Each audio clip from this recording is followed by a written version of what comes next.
ఇంకొక విషయం కూడా ఏం చెప్పారంటే, ఈ ఎగ్జిస్టెన్సు ఎప్పటికీ ఎవరిని డ్యూప్లికేట్ చెయ్యదు.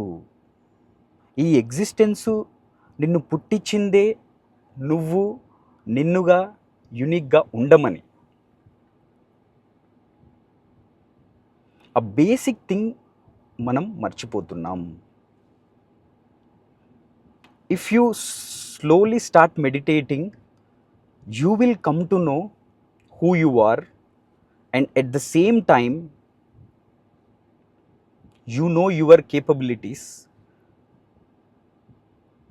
you know your purpose, so that you can live your own life.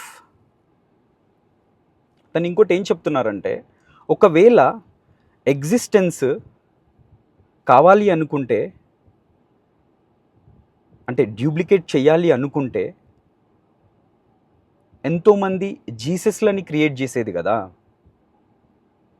ఎంతోమంది బుద్ధాలని క్రియేట్ చేసేది కదా, ఎంతోమంది మహావీరులని క్రియేట్ చేసేది కదా, కానీ అది చేయలేదు. వాళ్ళు వాళ్ళ పర్స్పెక్టివ్లో unique.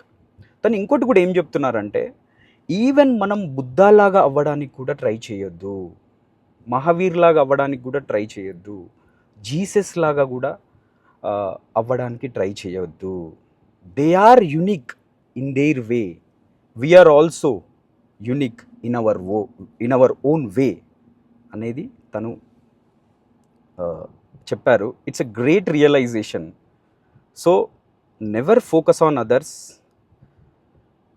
try to focus on what's going on within yourself, find your purpose, then obviously you are going to be the happiest person. I can say you are going to live the life the way it is. I can say you can live the life in a fulfilled manner.